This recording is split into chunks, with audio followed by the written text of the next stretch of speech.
This is Pam Electric Ghost. We're live on the air for the first time with Traci Hill. Welcome to the Pam Electric Ghost podcast. How are you doing tonight? I'm wonderful. Thank you for asking. How are you? I'm doing well. It's always great to talk to new people. We've been on the air since 2016, and this episode will be actually episode 950 of the podcast. Tracking on Apple Podcasts. Fantastic. And yeah, it's like we're trying to get the episode 1,000.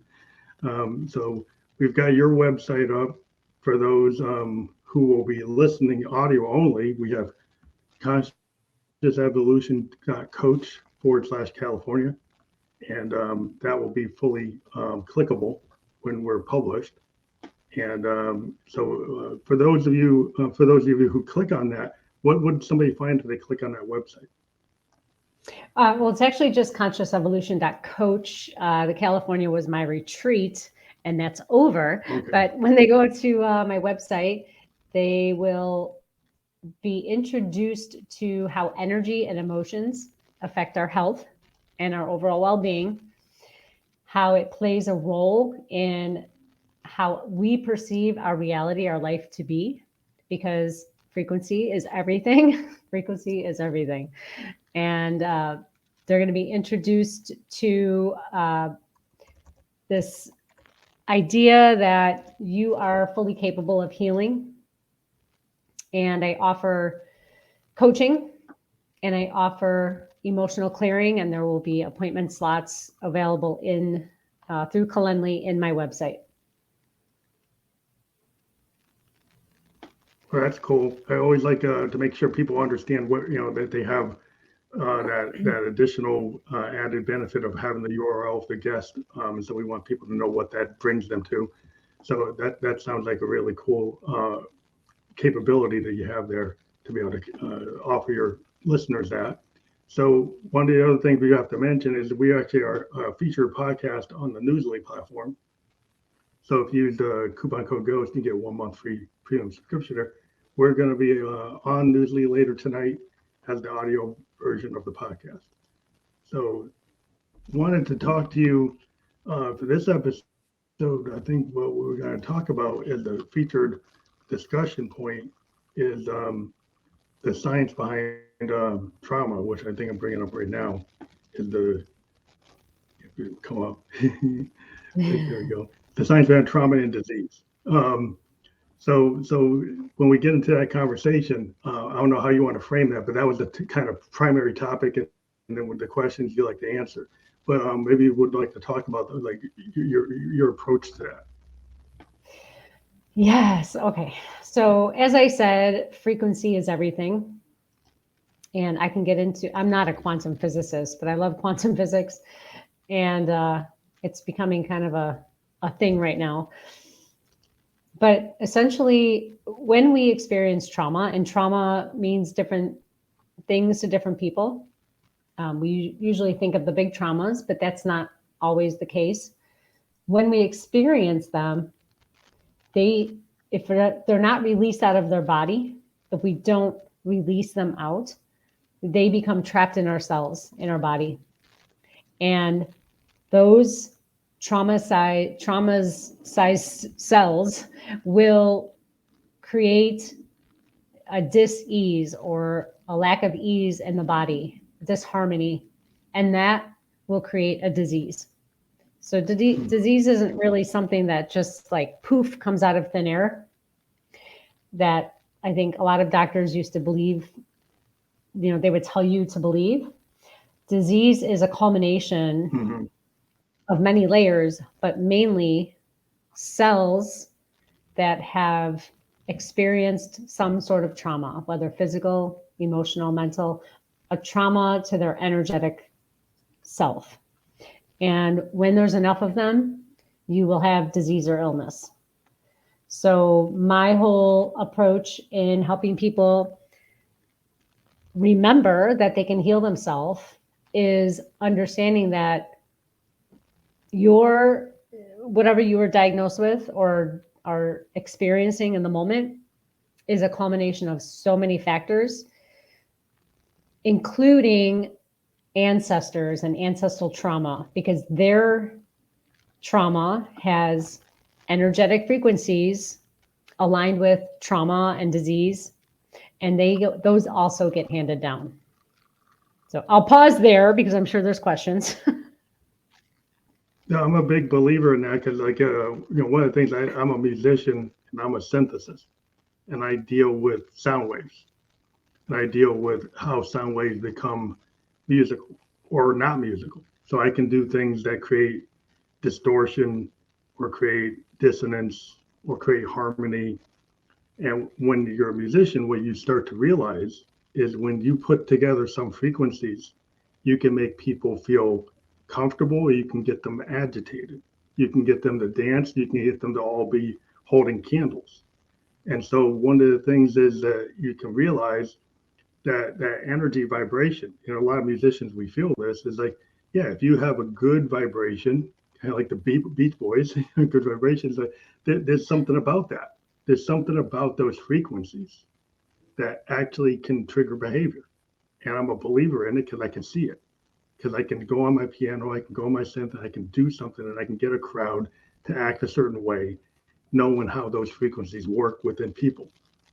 So I totally understand that. And then, also being a Buddhist, I believe in the law of cause and effect and harmony and disharmony. And, this is the whole idea of what you put out in the world. You put out positive energy, you get back positive energy. You put out negative energy, bring back negative energy. You can see it. It's all kind of works because it makes sense. It's holistic. It's like there's a consequence to what you're doing. Some people think, oh, words don't matter. Things don't matter, but they're all part of a whole. And when you start to see that, then you see the consequences of things that you did or your ancestors did, or it starts to add up. It does, and that's so well put. I love that you practice Buddhism. That's fantastic. So yeah, we call it spelling because we cast spells when we say words. So you're correct.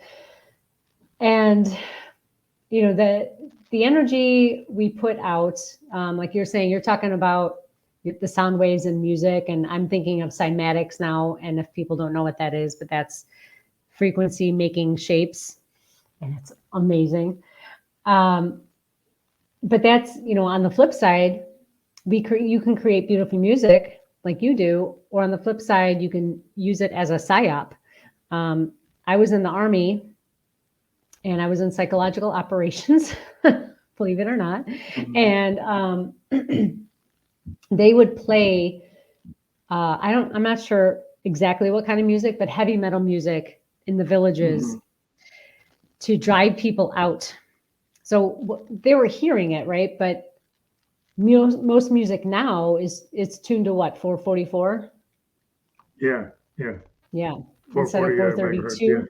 Yeah. So Yeah. 432 is the love hertz. That's where our body wants the music at, but it was changed so that we would be agitated and angry, and it would invoke the emotions of not so positive feelings. So this is real stuff. This is real science, because the military has been using it for decades, probably close to 100 years now, understanding that you really can affect somebody's body by using a certain frequency.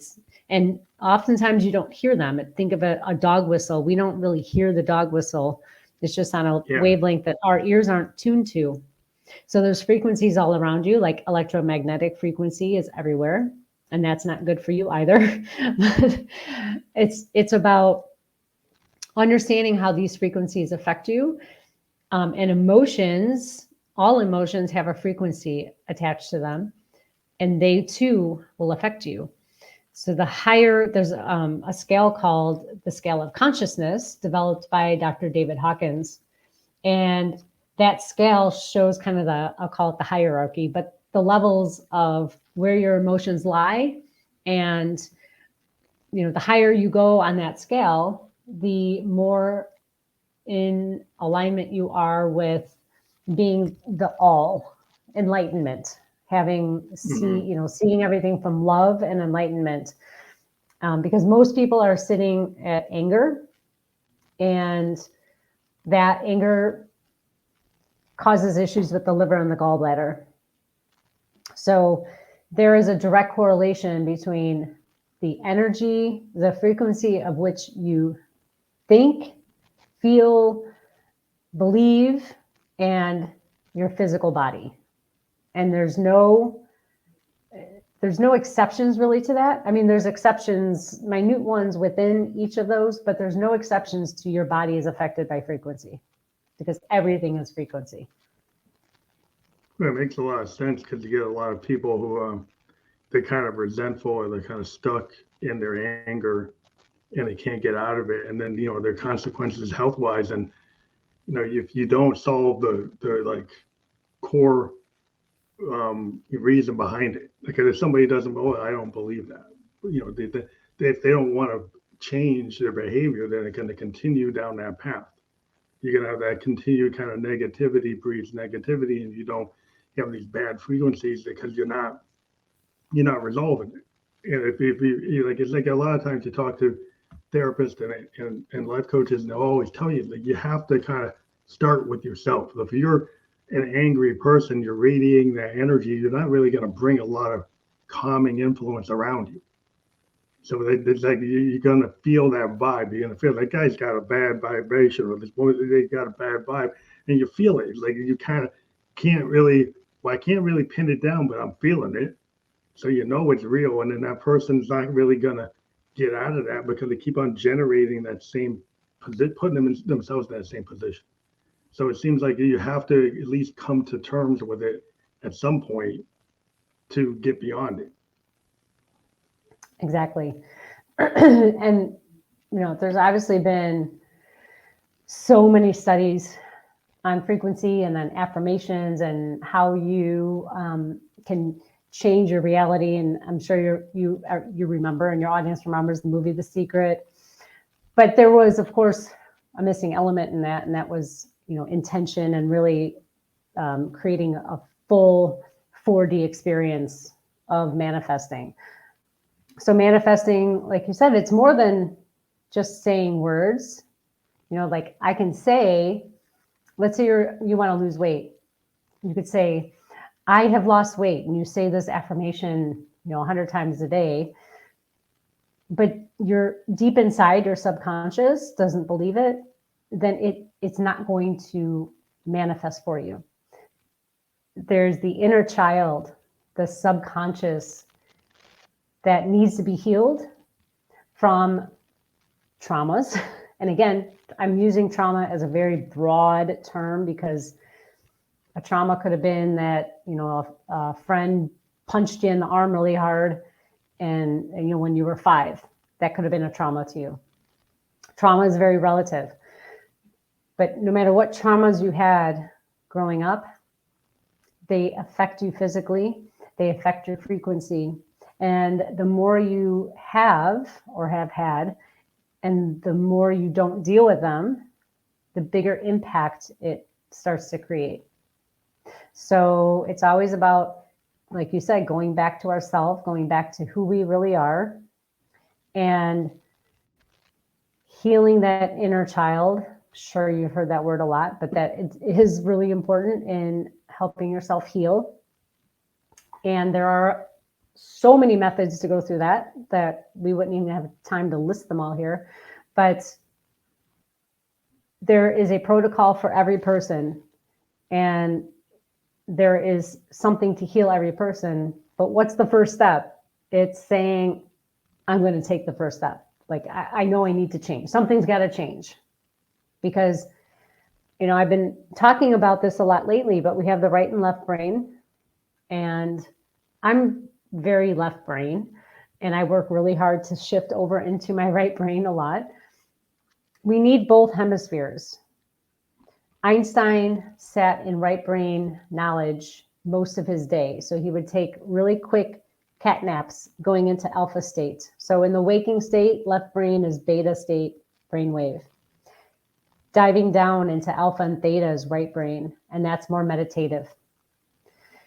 And he would drop down into this alpha brainwave. He would, right before it, he would ask himself this question he couldn't solve. And then he'd drop down in the alpha, the right mind, the right brain, and the answer would come to him. And that's how he worked every day. He would just go from beta to alpha, and he would almost like hypnotize himself right into this alpha state, which is amazing. I'm working on that. And so if we're always in this beta, go ahead. Go ahead. So a lot of creative people are right brain, absolutely. And when we have too much right brain, we don't get enough logic, reasoning, and action-oriented things done. But when we're too much in left brain, we forget how to create, because that's all about creation, the feminine. We forgot how to create and make new and make things like, oh, intuitively, like this is how it could look. Okay, that was easy. And that's the hard part with inner child work, is that all of my clients, I'm not going to say a lot, all of my clients have been to a talk therapist and they've been 5-10 years and it doesn't work. Well, of course it doesn't work, because you're in the beta state. You cannot tap into subconscious that lives down below when you're in the beta state, because you're logically talking about it. And it's not going to work. So we need to shift into the right brain. You need to shift into the deep subconscious layers, get into that heart center that's been locked away because you've been, shoving stuff in front of it so people don't see who you really are, including yourself, and find out what's really going on in there. What does your heart really want? But it's really difficult to do that in the beta state, in the left brain, in the logical mind. That's interesting, because I kind of try to pull from both, because my day job, I'm a software designer. In my dream side gig, I'm an artist. When I do my music, I like to do what I call stream of consciousness. And I know there are some people that like to be on the grid. They like what I just put my multi-tracks on, and I go to my synthesizers or my keyboards or my guitars, and I just put the tape down. I just do whatever comes to the top of my head.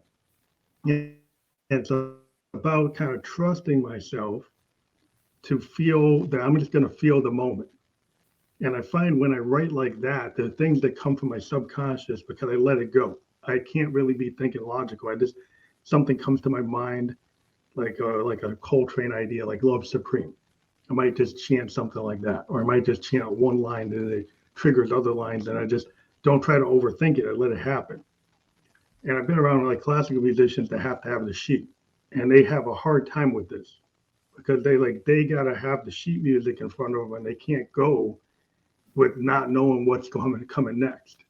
I kind of thrive on not knowing what comes next, because that's how I write. Because I like that kind of, it's almost like a dream state. I kind of like let myself go to the point where I get into like a trance.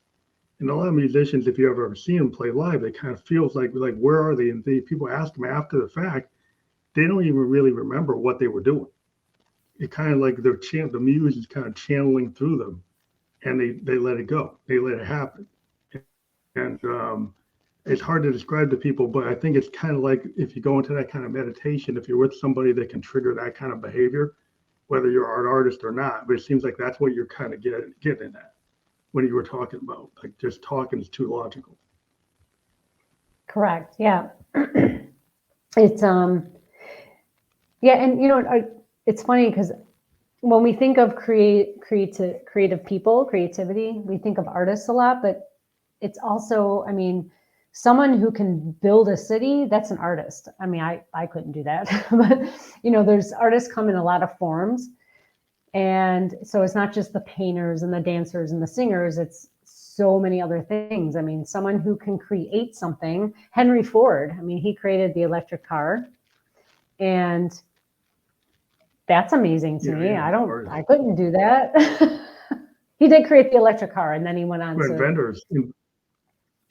All inventors have a very much like, if you think about it, if you go back into the the kind of like what they call them, like Renaissance people. The Renaissance person is somebody that has like art and science mixed together, right? That they can take the artistic tendencies, and you can see it with like Edison and Henry Ford and Tesla, Nicholas. They had this kind of sense. Even one of the guys I deal with, like Dr. Robert Moog, who invented the synthesizer. And when he built his synthesizer, he has all these comments saying that he felt that it had a consciousness. Even though he built a machine, there's all this writing where he felt like he was tapping into a universal consciousness, and he was interested that all the musicians that they were liked his instruments felt like it wasn't just a machine. Somehow it felt like it was alive. And it's a strange thing that happened, but when you have an inventor that talks like very metaphysical, you're like, wow, he's not just talking logic. He was talking about something beyond that. That's amazing. Yeah, there's a lot of people who will do stream of consciousness with whatever they're creating. I mean, it could be someone who works in their garden and they just know what plant needs to be cultivated, needs to be nourished, needs some, they just know. Then it's for your listeners, it's that when you lose track of time, when time is just like, you have no idea how much time has passed, you've been so immersed in something, and you get that flow. It's, the flow. State. And I know in Buddhism, the flow is really important. You can't just keep giving and you can't just keep taking. There's got to be this nice revolving door flow. And that is, I guess kind of what we're talking about is this creative flow where you can tap into it and know that it's called your creative genius, because it's where you belong in the universe, where you can manifest and bring forth the things that other people will need from you and want from you. But for you, it's so easy that is where you should be at. That's your creative genius. And we've all been conditioned to work this like 9 to 5 crazy work week and use all that left brain activity. And that left brain, I think, takes up 80% of your carbohydrates. So that's why you crave sugar like most way through the day. And you want that sugar high or caffeine to get you back going again, because that left brain, man, it sucks up all those carbs. So if we can just drop into a meditative donut state, and the coffee. yeah, exactly. So my whole purpose of helping people. How does subtle energy alchemy? Yeah. Go ahead. I was kind of jumping in, but. So subtle energy alchemy, what I do is I help people move from where they're at, and I don't do the work. Okay, I want to be very clear. I don't do the work. You do the work. I just guide you, because again, we've been programmed from childhood to believe certain things that we're supposed to do throughout our lives. But I guide you to go from where you are to where you want to be. I literally help you shift your frequency, upgrade your frequency. And in doing that, it's subtle, because if we did it all at once, it's possible to do that. I don't do that because it's very difficult to do it suddenly and not have it affect your marriage, your work, your everyday life. Mm-hmm. So I do it on a subtle level so that you can decide, well, what choices am I going to make now? Because it's going to change your life. It has to, right? If we don't change, that's the definition of insanity, right? Doing the same thing over and over and expecting different results. But if you're looking for change, something has to change. And it's usually one of the big areas of your life: your family, your work, your friends, where you live. Some of my clients have literally moved states because they just weren't happy in the state they were living in. Clients have left jobs, clients have gotten divorced. So, but it's the path that you're looking for. It's just uncomfortable. And so to make it a little less uncomfortable, I do it subtly on an energetic level so that your body has time to catch up. Because when you're changing your frequency, when it's shifting, your DNA is literally changing, which is so cool. It's like magical. And it helps bring you into more alignment. So the more you do this, the more you align yourself, the more you shift your frequency, the more you get into alignment and the more you shift your frequency. So it's like, the ball gets rolling downhill, picks up speed, goes faster and faster. So it gets easier and easier, but it's not easy because something has to change. And that's the hardest thing for people. But again, it's done subtly so that you have time to adjust your sails. From my experience, it seems like fear prevents people from evolving. So a lot of times people are stuck somewhere and they're doing the same thing, and people might assume they like it. But what I've experienced is a lot of people are doing the same thing. It's some level of comfort, but they're kind of stuck, right? And they even though it's harmful and it's hurting them, it's kind of easier for them at that point to keep on doing that same thing. But they're not evolving, they're not growing, they're not getting out of that place. And as an artist, one of the things I find is like, if I just keep on writing the same thing, it's boring. So I have to challenge and go into different genres, different types of things, and do something I don't know how to do. A lot of people don't want to do that because it's fearful. It's hard. Like, it's easier to do something that I'm the best at this. It's harder to go and suddenly, well, let's throw everything out and start all over again. Right? Or it's hard to kind of like go and challenge yourself to do something you don't know how to do, right? And put yourself in that kind of discomfort. But in order to grow, I think as a human being, you have to kind of push yourself toward that, or you don't see what you could be. And I think that's where people, need to have like a mentor or a life coach, or go to somebody that helps them with energy work to figure out how to get out of that cycle that they keep on finding themselves in. Yeah, that's a great point. Fear is, we experienced that during COVID. Everyone was very fearful, and a lot of not great things happen mentally, especially for people. So fear is a giant driving force, but usually in the wrong direction. So, change is hard for people.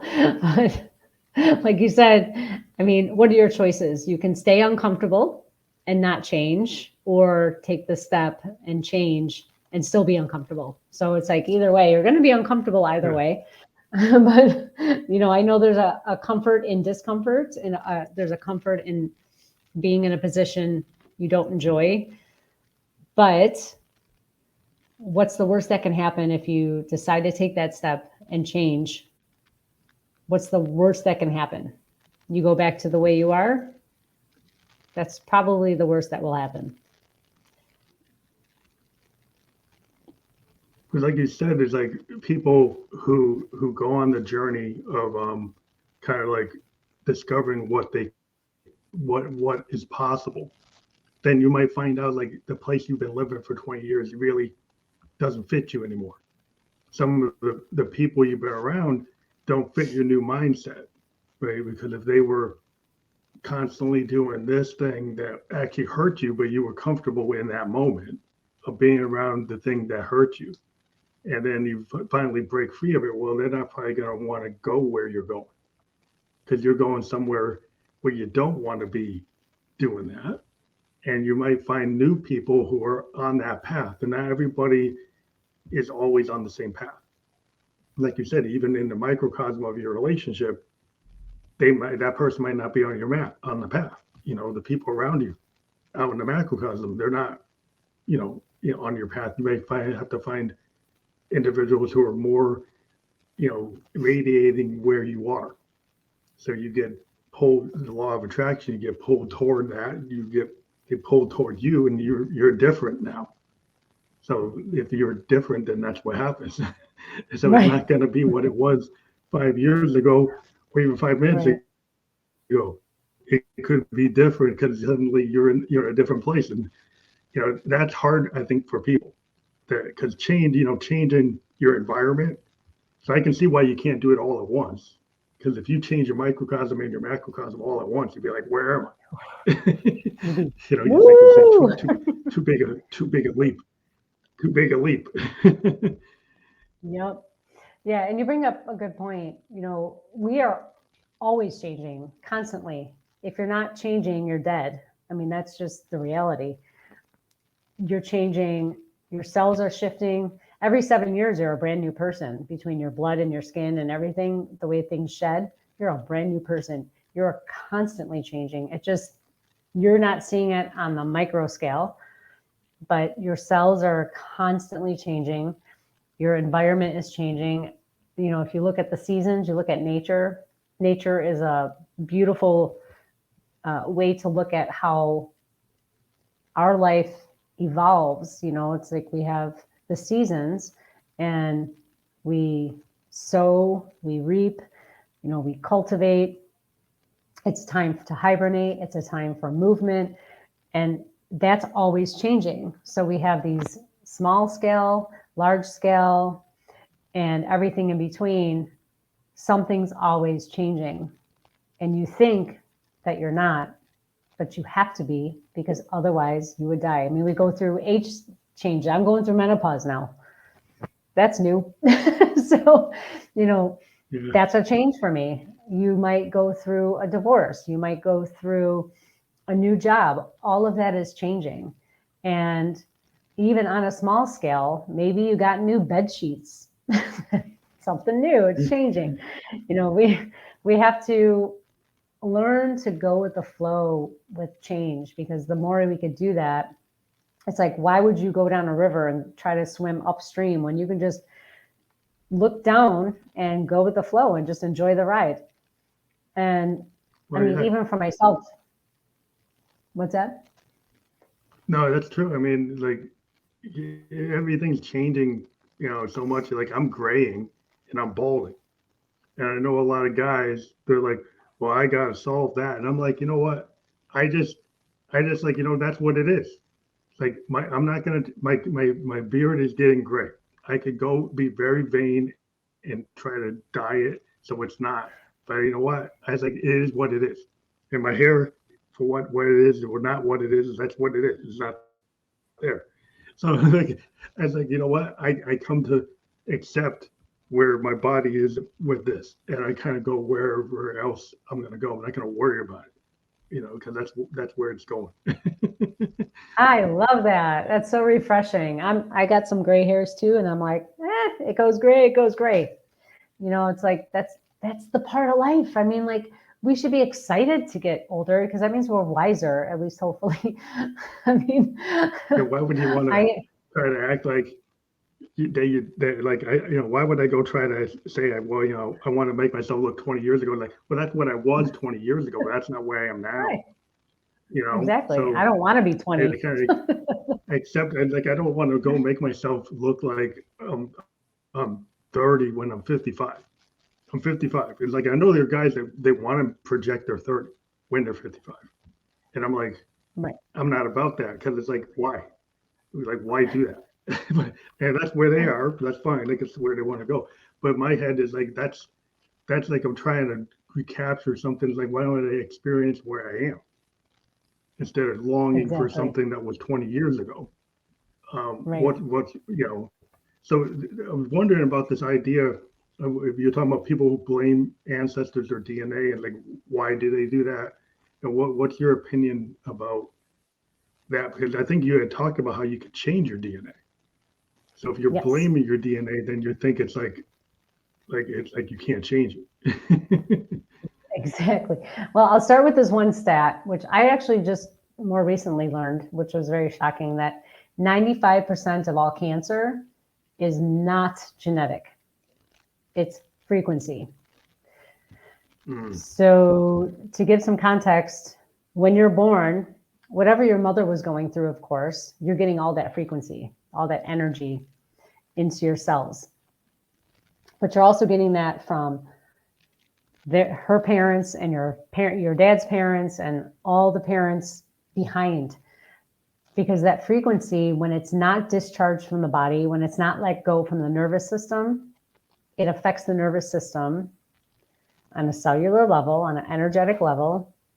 It is carried in the DNA, and that DNA is then transferred to the next child with that same frequency. So, for example, heart disease. Heart disease is not physical. It is an energetic imbalance of lack of love, typically. So somebody didn't get enough love in their life, typically from mom, the love that they needed. And the energetic frequency of lack of love, which affects the heart, then affects the heart. And when you have all the right conditions, so let's say now you don't love yourself because you never learned what love was. And this is all subconscious. This is not something you want to wake up and like, I don't love myself, so I'm going to abuse myself. But when you don't love yourself, you tend to not eat the right foods. You don't exercise. You typically drink alcohol. And then what does that do to the heart? Puts more stress on the heart. So now we have this perfect storm. You don't love yourself. The heart muscles are already weak because of the frequency that was handed down. And then you physically choose to create excess stress on the heart. And now you have heart disease, but you blame it on your parents and their parents. But you can get 62 generations worth of backed up ancestral trauma. So when it keeps getting handed down, you keep passing it down. But what I do is I have a technique called emotional release technique that can be done remotely to help release these traumas out. And then that way it stops it going forward and backwards. So there's no more passing down of these frequencies. So, worry and stress affect the stomach. And I see this a lot in people with anxiety. They say, oh, I have anxiety. You experience anxiety, but the actual issue is that you just weren't told or learned, you weren't taught how to handle anxiety. And then you also got it handed down to you. Anger affects the liver and gallbladder, and fear affects the kidneys and bladder, and grief affects the lungs and small intestine. So all of the organs themselves will be affected by specific emotions, but the heart can be affected by all of them. And when the heart is led by ego or isn't allowed to express itself because of trauma, that's when we come into this false self, this ego self, this putting on a show for other people, like projecting ourselves as who we think we're supposed to be, but it's not really who we are. And I was that person until I figured this all out. But when we're not being our true self, we're actually hurting our heart. It's actually affecting our heart on an emotional and frequency level. It feels like a very holistic point of view or way of life where you start to realize that things start adding up. Because like you're saying, like you're part of you have all these systems in your body. You have the heart and the kidney and the liver. And if you've been kind of in the wrong frequency, you're at this frequency that's not going to be very advantageous to good heart health or good kidney health or good liver health, because you've got these bad frequencies that maybe you inherited because of the way you're brought up, or the belief system that, oh, you're never going to be good enough, or you're not going to amount to anything, and then that's in your head, and then that's triggering your behavior, and then you smoke and you drink or you do these. It all starts to cascade. So what you think and what you eat and what you drink and what you use is all interconnected. And it's like, it's not just one thing. It's like confluence of like all the things. So it seems like that a lot of people think it's like, well, I can just change this one thing and that will just like fix everything. Well, maybe if that's your mindset, that will cascade. But if it's something else that's not like very foundational, then maybe you got a piece of it, but you don't got all of it. Right. And it's multi-layered. And you're like, let's say someone wants to stop smoking. So logically, again, left brain, beta brain waves, no, smoking's not healthy. It's a waste of money. So expensive. It's damaging your body. No one else around you likes it. But you just can't stop. You can't just be like, oh, I can go cold turkey. You could say that, but it doesn't work that way. We have to dig deeper and find all the layers and where this is coming from. This could be coming from grief. Something happened to you that maybe you were 6 and your favorite pet died, and your mom or dad was like, don't cry over that. It's just a pet. And then you didn't get a chance to grieve. Now grief is held in the lungs. Now your lungs are looking for something. They're looking to be nourished by more grief. So because you saw your dad smoke, like, oh, I'm going to subconsciously I'm going to go smoke because that will solve my subconscious grief I have for my pet. So at age 13, you start smoking because you still haven't gotten over your pet, though you'll never admit to that because now you're too cool, right, at 13. And so you start smoking, and the smoking now becomes an anchor for the grief you had from when you were 6. And until you get over that grief, it's likely the smoking will always be an issue for you. And, there's other ways around quitting smoking, but that's an anchor. Same with eating. There's something, I had a client, she always had the issue of going into a drive-through, ordering 2 meals, pulling over, eating them, hoping no one would see her, and then pretending it never happened, right? So she was eating a ton. Well, we found out it's from this childhood, one issue, one moment when her aunt made a comment about, oh, you don't want to be fat, do you? Over a cookie. And she was like 8 years old. And that triggered this whole life event of her hiding her eating because she didn't want to be seen as fat, but she wanted the cookie. So now she's eating, shoving it in her face in her car so that no one would see her eat it, but getting heavier and heavier. And she didn't know how to stop it. And so, she's 40-something years old, realizing that, oh my God, when I was 8, this happened. And that was the whole cascade into my downfall. So, this is not rocket science, I'm going to say, but it's just, we've never been taught this stuff in school. We've never been taught how to process our emotions. We've never been taught, how to discharge the nervous system from stressful events. And especially right now with all the things happening in the world, understanding that your nervous system needs to be discharged is really, really important. And I can go into that if you want, because that's interesting. I think it's very important because a lot of people I think the added stress of, having these devices like the smartphone and connected to you all day. I'm a child of the 70s. So you saw the news at 5 o'clock or 6 o'clock. That's, maybe you heard it on the radio, probably not, but because you're probably listening to the Carpenters or something.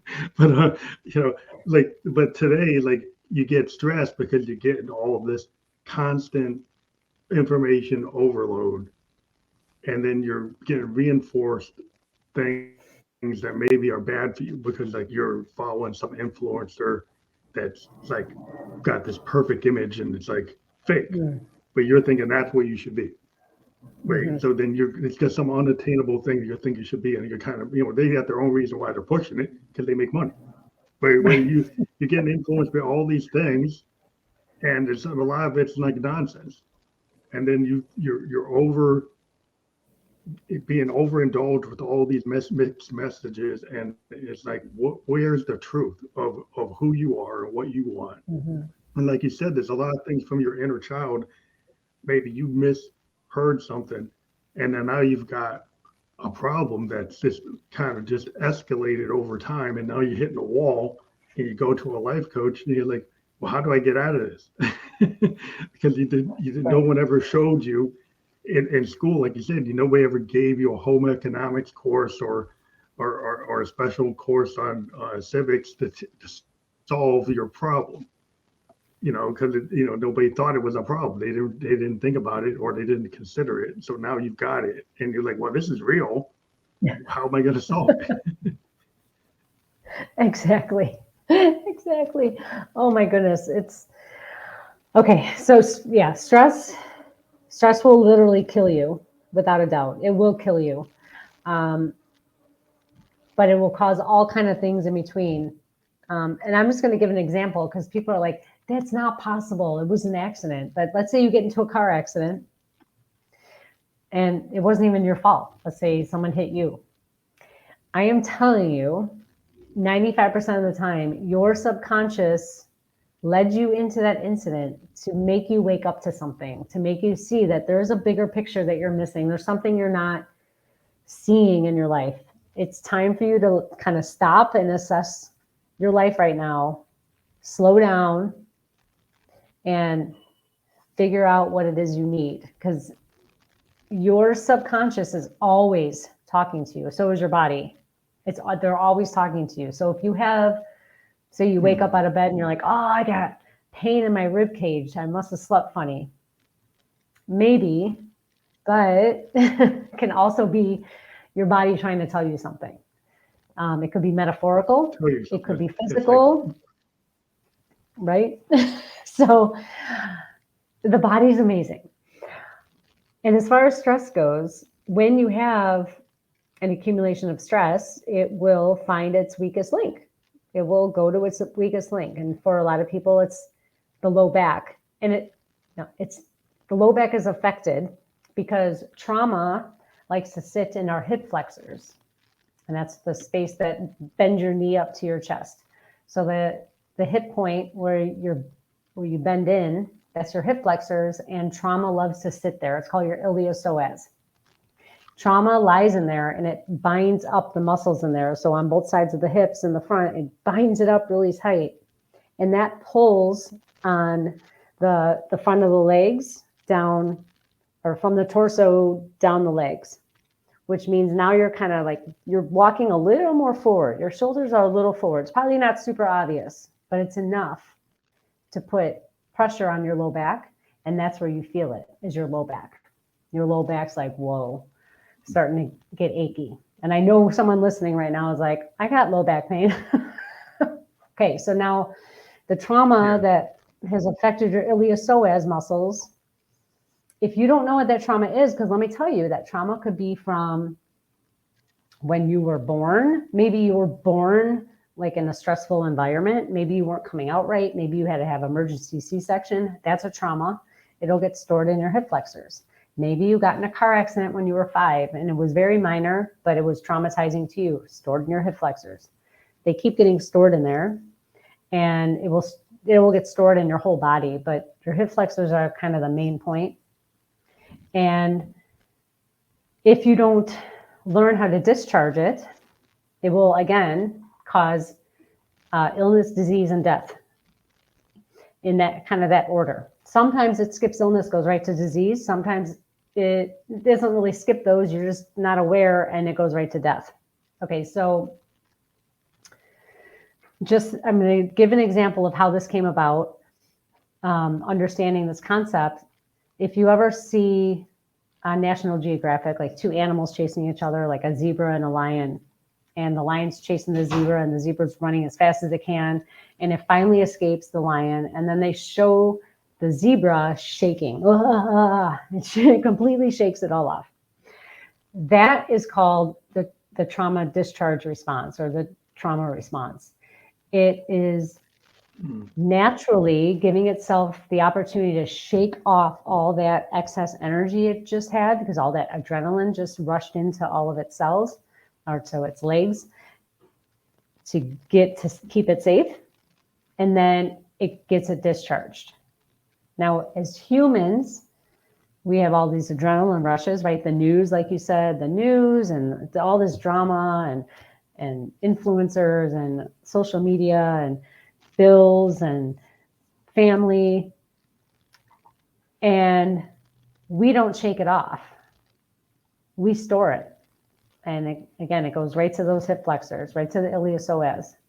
So I'm trained in a technique called TRE, which is trauma release exercise, which was first tried out on military members coming back from war with PTSD, because of course they have major trauma.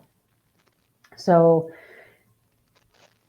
it helps you learn how to naturally discharge. Now it's a natural response in us. We should be able to do it no matter what, but we were, and I know you and I grew up in the era where, like, if something happened, your dad was like, rub some dirt on it. Just,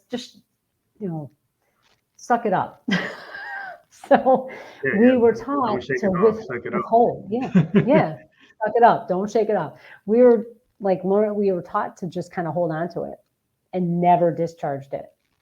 We just didn't. So now we hold on to all of these things, again, small to big. We are holding on to all of it, and our cells can only handle so much. That's not what your cells have other jobs to do, like, get rid of toxins out of the body and do all that stuff. So if you're holding on to so much stress, your cells can't take their normal job of keeping you healthy. It's got to keep you safe. That's all your cells are doing at this point, is keeping you safe over and over and over again. So your nervous system is out of whack. You're always on edge. And your body is shutting down or becoming unhealthy because it can't go through its normal processes that it would. The lymphatic system can't move. The glands aren't functioning well because they're worried about dying again. Every moment is, am I going to die? Am I going to be safe? Yeah, it was like that fight or flight, kind of like the wolf or the saber-toothed tigers at the door, and then then you knew what to do. But now, like, you're getting triggered with that same kind of feeling. Your body's reacting to that from like day-to-day things. That maybe your body's seeing that as the saber-toothed tiger and the wolf, but you're not learning how to actually, like our ancestors must have knew how to shake it off like the zebra. They must have just naturally done it without thinking about it. But then maybe that looks weird today to the modern humans, that they didn't know, oh, I gotta stop that because that looks weird. So socially, it does say not acceptable. So it's like, what are you supposed to do? Well, it's interesting. So I'm a firefighter for Chicago, and we see car accidents all the time. And almost every time there's somebody who gets out of their car and they're shaking, right? They're shaking. And that is the discharge. I'm like, okay, good. They're discharging. That's awesome. You're like, yay. And they don't even know how to, they're like this, and they're trying to hand their license over. And it's like, they can't control themselves. And they're trying to, but they shouldn't. They should just let themselves shake, and they'll discharge, the trauma, the stress. Yeah, but we probably got people have taught people and oh, I should stop that. And that's the exact thing they shouldn't stop. And so that's where, some of our, things like what's normal, what's normalcy versus what is actually needed. And so it seems like there's a lot of things that we've forgotten as human beings. We've forgotten how to actually do the natural state things that, like, when you start to study, or you go to a life coach, or you go to somebody like yourself, you start to get people this is like you said, it isn't rocket science, that we've kind of taught ourselves out of our own behavioral capabilities that would have kept us in a good level. And we've kind of got it out of level because we're like, oh, that's weird, where it's different, or you shouldn't do that. It's like, yeah, it's exactly what you should do. That's so well said. Yes. It's like, I guess it's, you said normal, like what's normal. Because like what's my normal is not what most people normal is, like for me, tremoring's Yeah, yeah. normal. What's Um, relative? yeah. So I guess it's like what's natural versus what's societal normal because, Yeah, I guess I'm um, talking about the societal norms. yeah, the Yeah, we're kind of societal normal. imposed norms, So imposed yeah, norms that make you yes, do things that actually are not healthy for you, like the right. behaviors that people go into this, false kind of mask behavior or not actually letting themselves shake it off, like letting your body shake it off.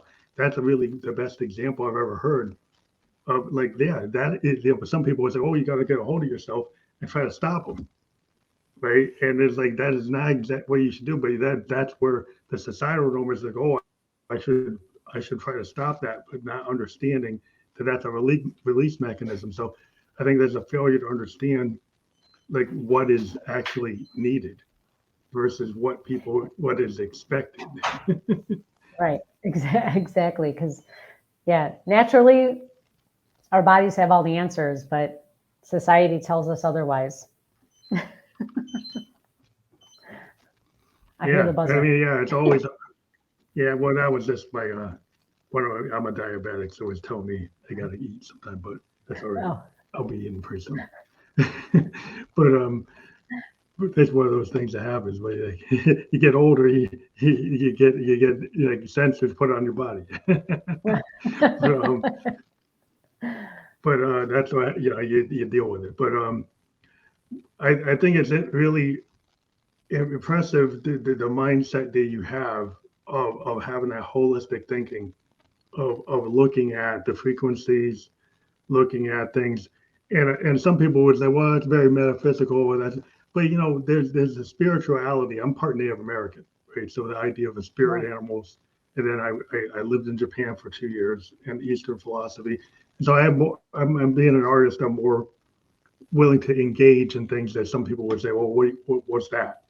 But like I think like the logical brain has taken over so many things that people are less willing to look at things that are spiritual or things that are metaphysical that are very important in how we lived on this planet for many years in those mindsets. And then people have kind of poo-pooed it, like, oh, that's no good.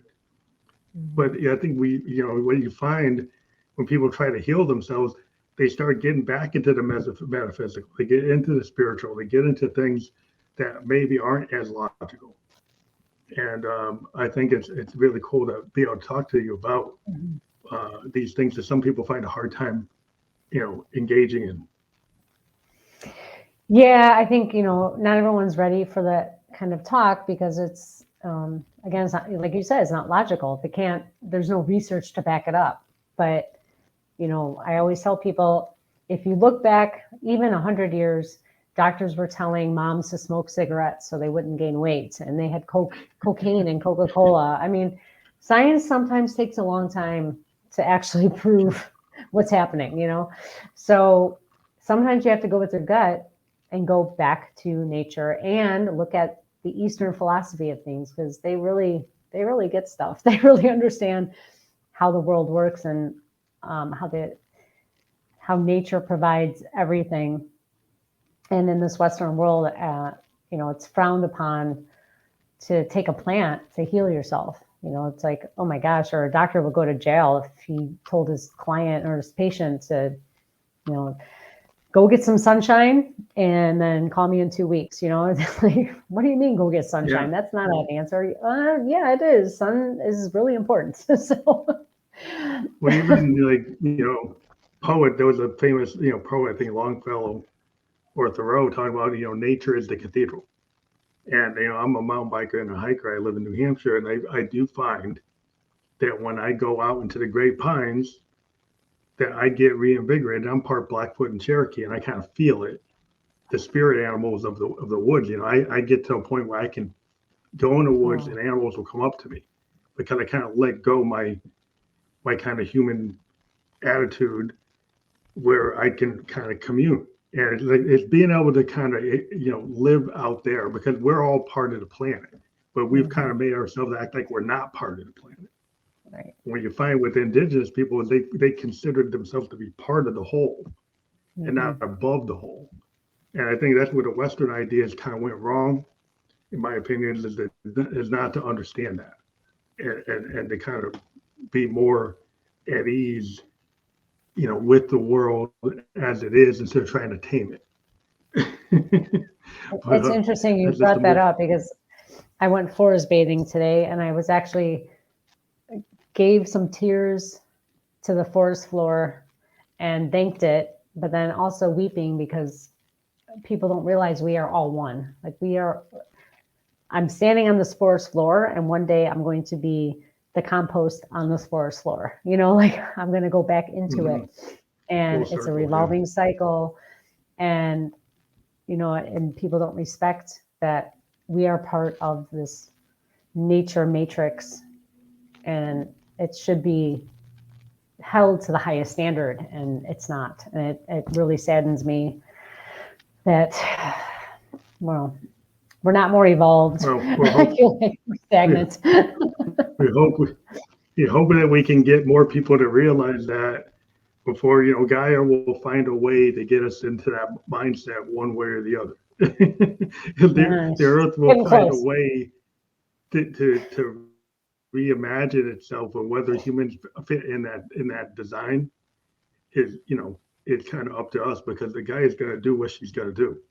And to heal herself, she will do things that people might not like. Right. But Exactly. that's just what's going to happen. So you can't really stop that. You think you can, but you can't. But that's my mindset. But we can try to live with it, or try to live with her, instead of trying to tame her. But that's a mindset. But thank you for being on the show. We got really into the metaphysical today, but I think it's really important to do that. Again, check out your consciousevolution.coach website. That will be fully clickable when we're published. And I do appreciate you being a guest on the Family Electric Ghost podcast. It was a really great talk, and thank you for being on the show. Thank you so much.